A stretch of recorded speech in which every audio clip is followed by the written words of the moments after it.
ബൽറാം നെടുങ്ങാടി കൂടി ചേരുന്നുണ്ട്. ബൽറാം, ഇത് ഷോപ്പിയാനിൽ സ്ഥിരമായി ഭീകര സാന്നിധ്യം, ഭീകരരുടെ ഒക്കെ സാന്നിധ്യമുള്ള ഒരു മേഖലയാണ്.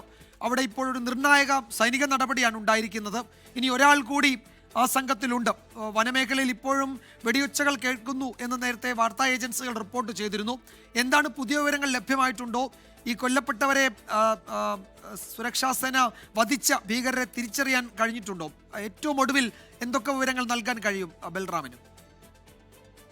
വിജയകുമാർ, 3 ഭീകരരെ വധിച്ചതായി സൈന്യം തന്നെ സ്ഥിരീകരിച്ചിരിക്കുന്നു. രഹസ്യ വിവരത്തിന്റെ അടിസ്ഥാനത്തിൽ ഷോപ്പിയാനിലെ കെല്ലറിലെ വനമേഖലയിൽ നടത്തിയ തെരച്ചിലിനിടെയാണ് ഭീകരരുമായി ഏറ്റുമുട്ടൽ ഉണ്ടായത് എന്നും ഈ ഏറ്റുമുട്ടലിൽ 3 ഭീകരവാദികളെ വധിച്ചു എന്നുമാണ് സൈന്യത്തിന്റെ പ്രസ്താവനയിൽ വ്യക്തമാക്കുന്നത്.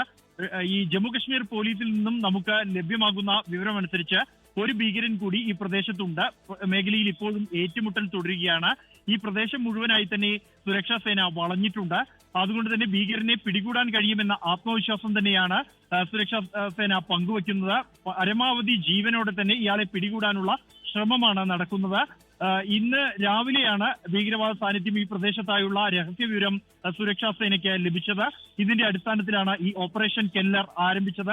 അതിനിടെയാണ് 3 ഭീകരരെ വധിക്കാൻ കഴിഞ്ഞിരിക്കുന്നത്. വിജയകുമാർ, ഇതിൽ നിർണായകമായ കാര്യം ഈ പഹൽഗാം ഭീകരാക്രമണത്തിൽ പങ്കെടുത്ത ഭീകരവാദികളാണോ ഇത് എന്നുള്ളത് തന്നെയാണ്. ഇക്കാര്യത്തിൽ സ്ഥിരീകരണം, ഈ കൊല്ലപ്പെട്ടവർ ആരൊക്കെ എന്നതുമായി ബന്ധപ്പെട്ട സ്ഥിരീകരണം ഈ ഓപ്പറേഷൻ പൂർത്തിയായ ശേഷം മാത്രമായിരിക്കും ഉണ്ടാവുക എന്നാണ് ജമ്മുകശ്മീർ പോലീസ് നൽകുന്ന വിവരം. ഇത് പഹൽഗാം ഭീകരാക്രമണത്തിൽ പങ്കെടുത്ത ഭീകരർ തന്നെയാണ് എന്ന് സംശയിക്കത്തക്ക വിധത്തിലുള്ള സാഹചര്യ തെളിവുകൾ നിലവിലുണ്ട്.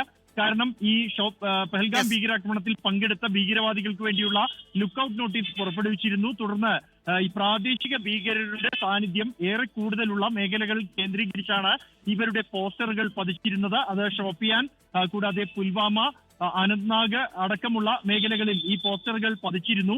ഇതിനെ തുടർന്നാണ് ഷോപ്പിയാനിൽ ഇത്തരത്തിൽ ഭീകരരുടെ സാന്നിധ്യം, 4 ഭീകരവാദികളുടെ സാന്നിധ്യമുണ്ട് എന്നാണ് രഹസ്യ വിവരം ലഭിച്ചത്. ഇതിന്റെ അടിസ്ഥാനത്തിലാണ് തെരച്ചിൽ നടക്കുന്നത്. കൂടാതെ ഇപ്പോൾ കൊല്ലപ്പെട്ട 3 ഭീകരവാദികളുടെ കാര്യത്തിൽ കൊല്ലപ്പെട്ടവരിൽ 2 പേർ പാകിസ്ഥാനിൽ നിന്നും നുഴഞ്ഞു കയറിയെത്തിയ ഭീകരരാണ് എന്ന തരത്തിലുള്ള വിവരമാണ് ജമ്മുകശ്മീർ പോലീസിൽ നിന്നും ലഭിക്കുന്നത്. മറ്റൊരാൾ പ്രാദേശിക ഭീകരനാണ്.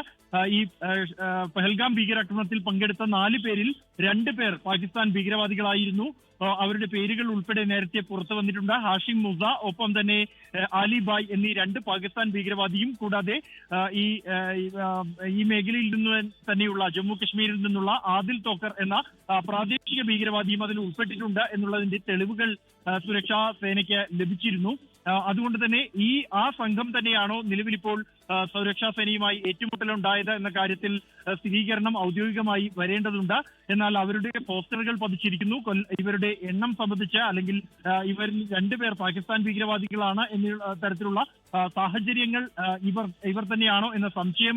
ശരി ബൽറാം, എന്തായാലും അത് വളരെ പ്രധാനപ്പെട്ടതാണ്. അതിലൊരു സ്ഥിരീകരണം ഉണ്ടാകേണ്ടതുണ്ട്. പഹൽഗാമിൽ ഏറ്റുമുട്ടൽ അതിൽ പങ്കെടുത്ത ഭീകരർ 4 പേരാണ്. അതിൽ 2 പേർ പാകിസ്ഥാനിൽ നിന്നുള്ളവരാണ്. ഇപ്പോൾ ഷോപ്പിയാനിൽ 3 പേർ കൊല്ലപ്പെട്ടു. ഒരാൾ വനത്തിൽ ഒളിച്ചിരിക്കുന്നു. അയാളെ കണ്ടെത്താൻ ശ്രമം തുടരുന്നു.